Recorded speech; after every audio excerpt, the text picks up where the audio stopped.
बवाल अभी थमा भी नहीं था कि वहां के सांडराणा गांव की पंचायती जमीन को मुफ्त में एक एनजीओ के नाम लेने का आरोप बीजेपी सांसद मेनका गांधी पर लगा है।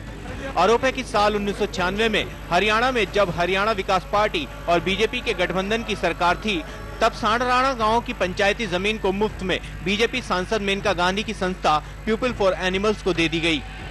गांव की 30 कैनाल 6 मरला जमीन के बदले ना तो कोई मुआवजा दिया गया और ना ही कोई लीज की गई,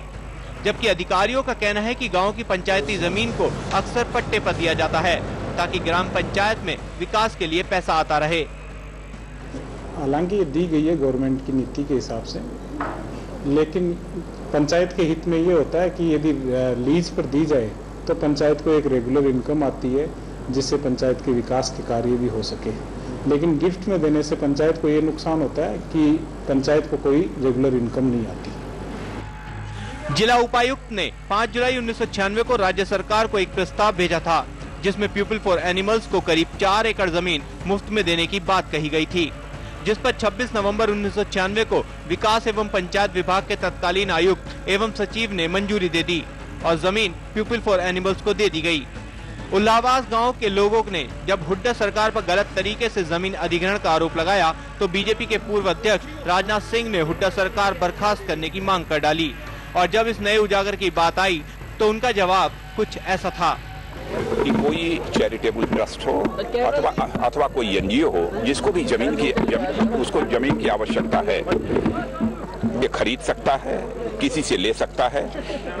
और यदि गवर्नमेंट भी चाहे तो उसे दे सकती है। लेकिन हमारा यह कहना है कि फोर्सफुली एक्विजिशन किसी भी सूरत में नहीं होना चाहिए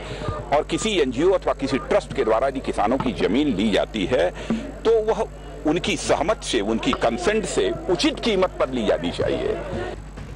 उल्लावास गांव में राजीव गांधी ट्रस्ट को कोड़ियों के भाव दी गई जमीन के मामले में फंसी हुड्डा सरकार अब किसी भी बहाने से विपक्ष को नीचा दिखाना चाहती है। ये नया उजागर कुछ ऐसी ही कोशिश है। हालांकि 15 साल पहले पीपल फॉर एनिमल्स को दी गई जमीन पर आज भी पशुओं के लिए अस्पताल चल रहा है, जहां आसपास के जानवरों का मुफ्त इलाज किया जाता है। Manu Mehta, News Express, Gurgaon. कांग्रेस ने अनिल शास्त्री को पार्टी के मुखपत्र संदेश के संपादक पद से क्या हटाया, उन्होंने पार्टी के खिलाफ ये आग उगलनी शुरू कर दी।